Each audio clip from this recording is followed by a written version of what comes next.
സ്ത്രീകൾ അനുഭവിക്കുന്ന പലതരത്തിലുള്ള ലൈംഗിക പ്രശ്നങ്ങൾ, അതായത് സെക്ഷൽ ഡിസ്ഫങ്ഷൻ, ഇതിനെപ്പറ്റി സ്ത്രീകൾ മുന്നോട്ട് വന്ന് നമ്മളോട് സംസാരിക്കലും നമ്മളോട് പരിഹാരം തേടലൊക്കെ കുറവായിരുന്നു.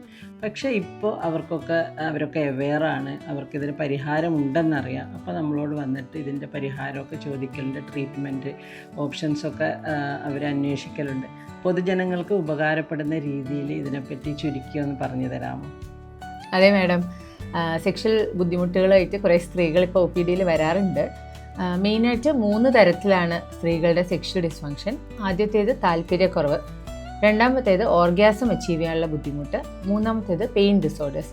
അതിലാണ് ഈ വജിനിസ്മസ് എന്നൊക്കെയുള്ള കണ്ടീഷൻസ് ഈ പെയിൻ ഡിസോർഡേഴ്സിലാണ് നമ്മൾ ഉൾപ്പെടുത്തിയിട്ടുള്ളത്. സെക്ഷൽ ഡിസ്ഫങ്ഷൻ്റെ കാരണങ്ങൾ എന്തൊക്കെയാണെന്ന് ചോദിച്ചാൽ, പീരീഡ്സ് നിൽക്കുന്ന സമയത്തും പ്രസവത്തിന് ശേഷവുമാണ് കൂടുതലായിട്ടും സ്ത്രീകൾ ഈ ബുദ്ധിമുട്ടായിട്ട് വരാറുള്ളത്. ഇതല്ലാതെ തടി വളരെ കൂടുതലാവുക, അല്ലെങ്കിൽ ഭയങ്കര ടെൻഷനുള്ള ആൾക്കാർ, ചെറുപ്പത്തിൽ സെക്ഷൽ അബ്യൂസൊക്കെ നേരിട്ടിട്ടുള്ളവർ, അതേപോലെ സ്മോക്കിംഗ്, ആൽക്കഹോൾ ഇങ്ങനത്തെ ഹാബിറ്റ്സ് ഒക്കെ ഉള്ളവർ, പിന്നെ ഈ കപ്പിൾസ് തമ്മിൽ എന്തെങ്കിലും അടിയൊക്കെ ഉള്ള സമയത്ത്, അതുപോലെ ഇപ്പം എല്ലാ കപ്പിൾസും രാത്രി ഉറങ്ങുന്നവരെ റീൽസ് കണ്ടുകൊണ്ടിരിക്കും.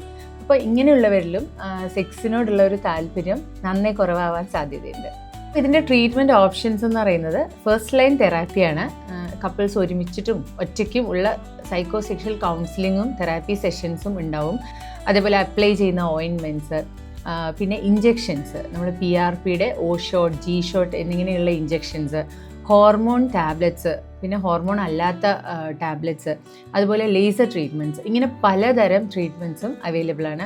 പിന്നെ ഇപ്പോൾ വെജിനിസ്മസിനുള്ള സ്പെസിഫിക് ആയിട്ടുള്ള കുറേ ട്രീറ്റ്മെൻറ്റ്സ് ഉണ്ട്. ഇപ്പോൾ pelvic floor muscle training, dilator therapy, ഇനിയിപ്പോൾ ഇതിലൊന്നും റെഡി ആയിട്ടില്ലെങ്കിൽ ബോട്ടോക്സ് ഇഞ്ചെക്ഷൻസ്, അങ്ങനെ പല ട്രീറ്റ്മെൻറ്റ്സ് അവൈലബിൾ ആണ്.